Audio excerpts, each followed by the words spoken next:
Wabarakatuh. Selamat siang semua para praktikan DAP online di bab 3. Jadi kalian di sini kan sudah melalui bab 1 sampai bab 2 sama di bab 3 nanti akan saya ajarkan perulangan rate dan strike. Tapi saya di sini Muhammad Bajra kebagian subbab perulangan. Terus nanti rate dan strike-nya itu akan kalian pelajari bersama Dani Fajar rekan saya.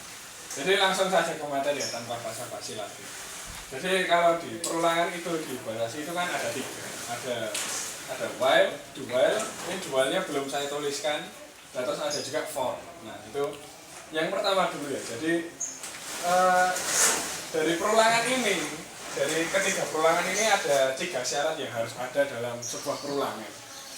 Jadi yang pertama itu ada variable control.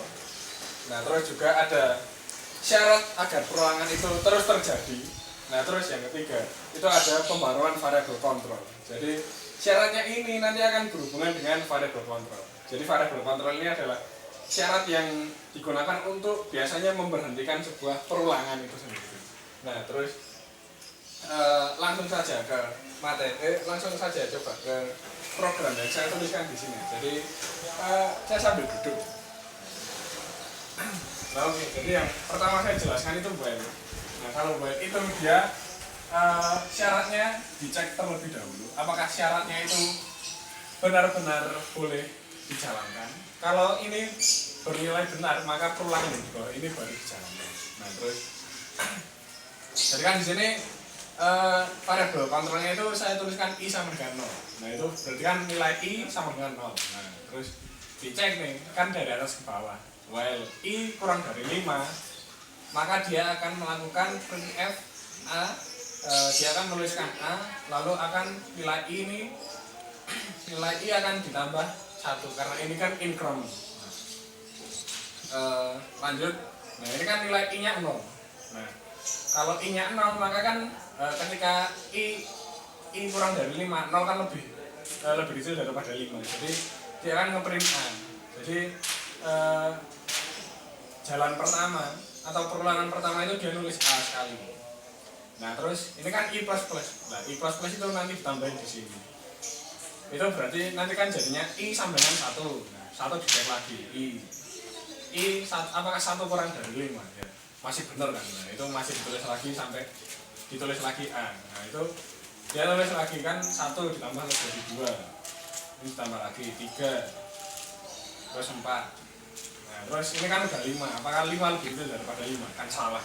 Kalau salah ya sudah lanjut ke baris berikutnya. Jadi di contoh yang saya tuliskan di sini itu nilai a nya akan ditulis banyak 5 kali. Nah, udah. Oke, jadi untuk while gitu aja. Jadi while itu intinya sih dia dicek syaratnya itu apakah bernilai benar. Kalau dia bernilai benar, maka perulangan yang ada kita tuliskan di bawah ini yang dalam kurung awal itu akan dijalankan selama syaratnya itu bernilai benar. Nah terus sebenarnya di sini itu kita pakai kurung awal kalau misal pernyataan setelah pernyataan yang ingin kita ulangi itu lebih dari 1 pernyataan. Jadi di sini kan pernyataannya ada 2, printf a sama i++. Nah ini i++ di sini itu masuknya ke dalam pernyataan meskipun dia pembaruan variable control. Nah itu nanti yang membedakan while sama for di sini. Nah, oke, while gitu aja. Jadi lanjut ke do while. Jadi do while ini kurang lebih kebalikannya sama while. Kalau while tadi kan dia mengecek apakah syaratnya ini bernilai benar atau tidak. Jadi kalau do while ini sebaliknya. Jadi kalau do while ini dia menjalankan syaratnya, menjalankan perulangan terlebih dahulu, baru dia mengecek apakah nilainya itu benar atau salah. Jadi sintaksnya kayak gini. Do while.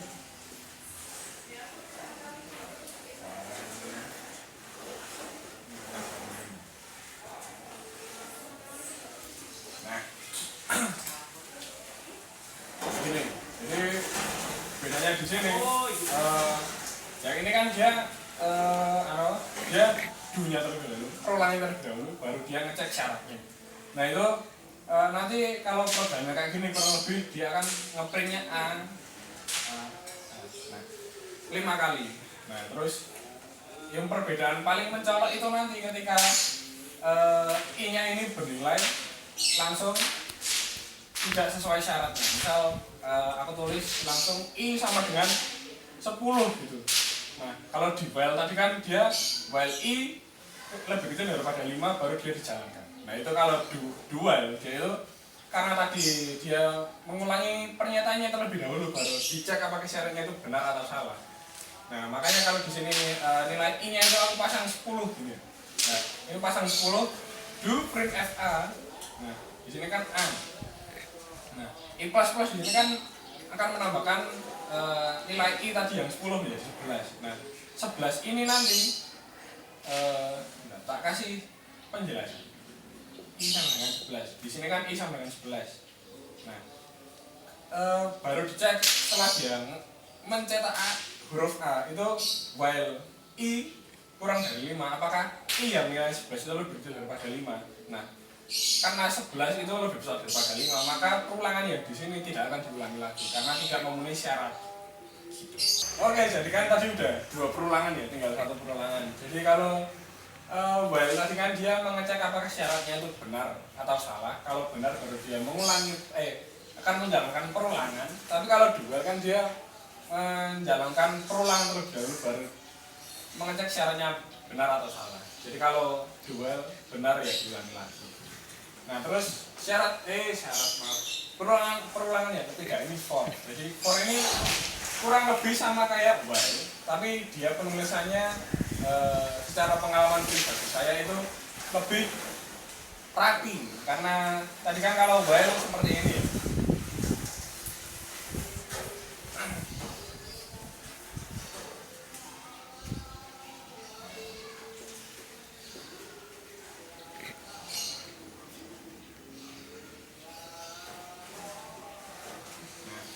Oke, jadi kalau while kan tadi kayak gini.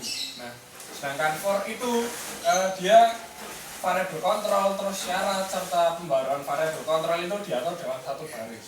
Nah, ini yang akan membedakan for dengan while. Jadi kalau while itu kalian kan pembaruan variabel kontrolnya masuk ke dalam pernyataan.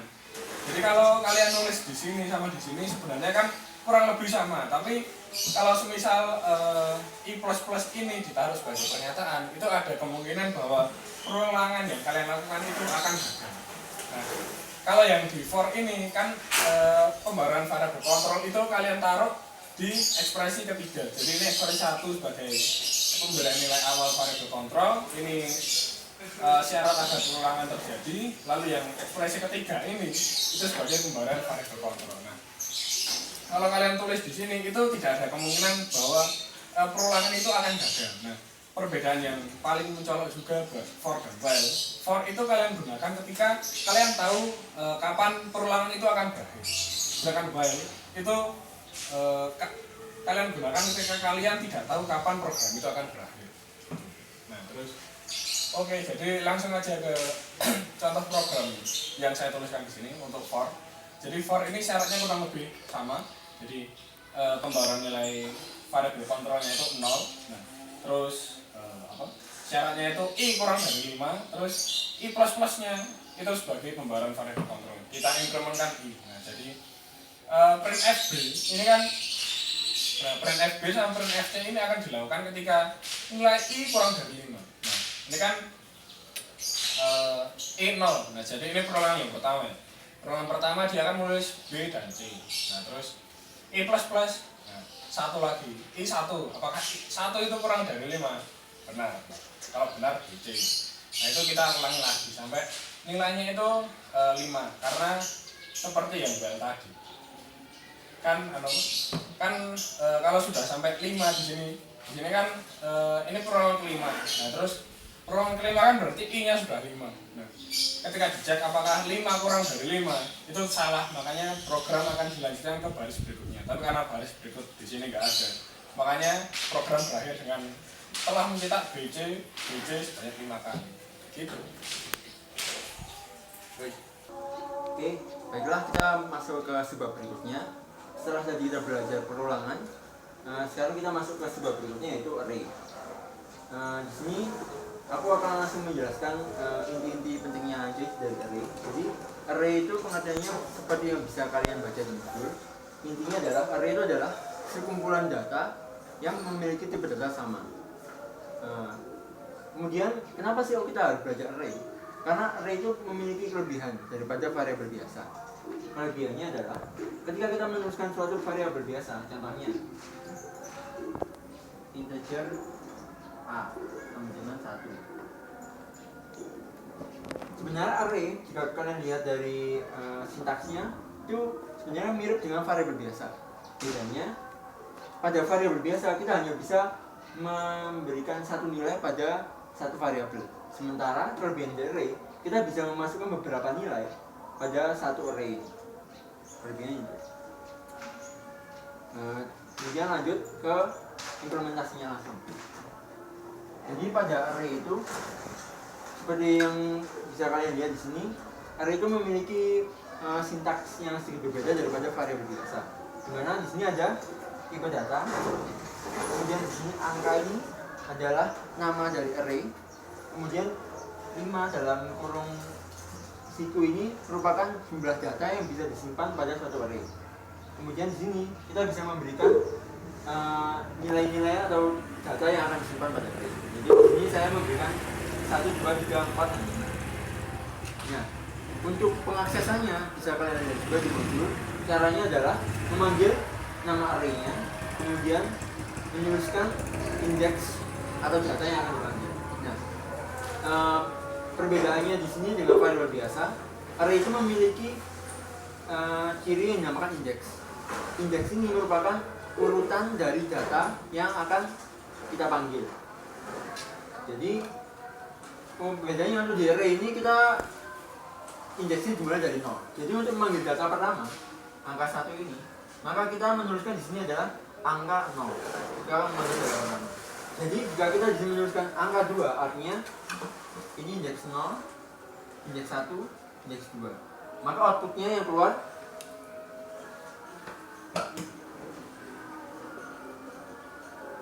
menjadi 3. Kurang lebih seperti itu.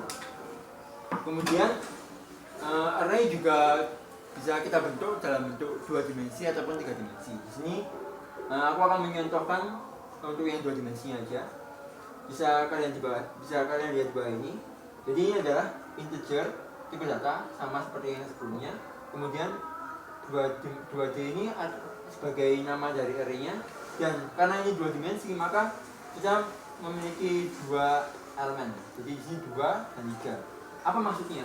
2 di sini sebagai jika dalam matriks itu sebagai baris, kemudian di sini 3 ini sebagai kolom. Misalnya, ini datanya isinya seperti ini. 1, 2, 3, 4, 5 yang terpisah oleh elemen yang berbeda. Jika di sini kita memanggil array 2D 0, 1, maka yang dipanggil adalah outputnya adalah 2. Mengapa bisa begitu? Karena aku jelaskan lebih lanjut. Jadi untuk array ini bisa kita tuliskan seperti ini. 1, 2, kemudian 3, 4, 5. Jadi kita manggil array 2D 0, 1, maka baris yang diakses adalah baris pertama, dan untuk kolom yang diakses adalah kolom kedua, karena kan indeksnya dari 0, jadi 0, 1, jadi 2, 0, 1, sehingga outputnya adalah angka 2.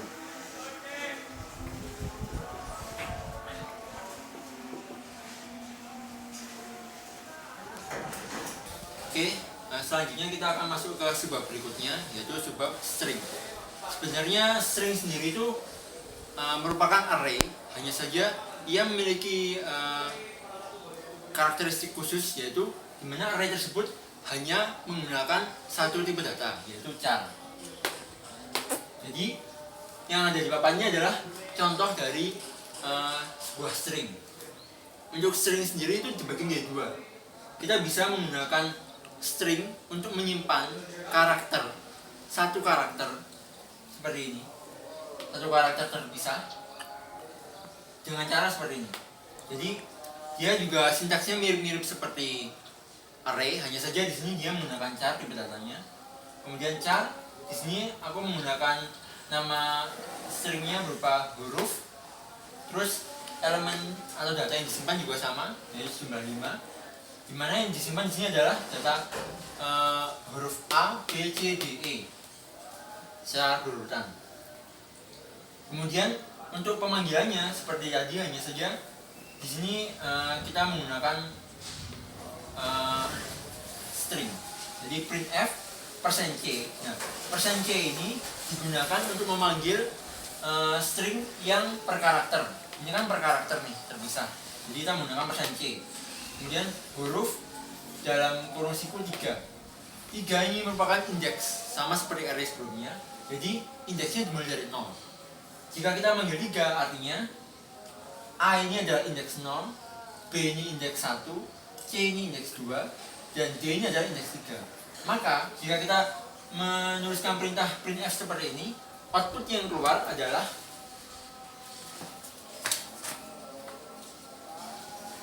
karakter D seperti ini. Ini untuk yang penggunaan per karakter. Di sini ya ada dua hal yang perlu kita ingat-ingat. Yang pertama adalah untuk menggunakan char alias string yang per karakter, data yang tersimpan harus diupdate oleh tanda petik, satu petik, seperti yang bisa kalian lihat di papan. Kemudian untuk pemanggilannya pun kita menggunakan %c karena char kan karakter juga, jadinya kita di sini memanggilnya menggunakan %c. Lanjut ke yang berikutnya. Yang berikutnya adalah jenis string yang kedua, yaitu berupa kata. Jadi selain bisa menyimpan banyak data berupa karakter, di string kita juga bisa menyimpan satu kata penuh. Seperti yang bisa kalian lihat di papan. Di sini aku menuliskan char kata. Kata itu adalah nama stringnya. Kemudian di sini ada ciri dari array itu sendiri atau string itu sendiri, yaitu berupa kurung siku tapi kosong, tidak berisi. Kemudian sama dengan varko. Dan di sini adalah satu kesatuan kata utuh yang terdiri dari huruf V, A, R, C, dan O. Kemudian untuk memanggil string tersebut kita bisa menggunakan printf seperti ini. Printf di sini kita menggunakan %s string karena kita memanggil satu kata utuh. Kemudian di petik tutup, kemudian koma, kata, kurung siku, sama seperti nama dari string itu tersebut. Jadi ketika kita menuliskan seperti ini, maka yang keluar di layar monitor akan seperti ini.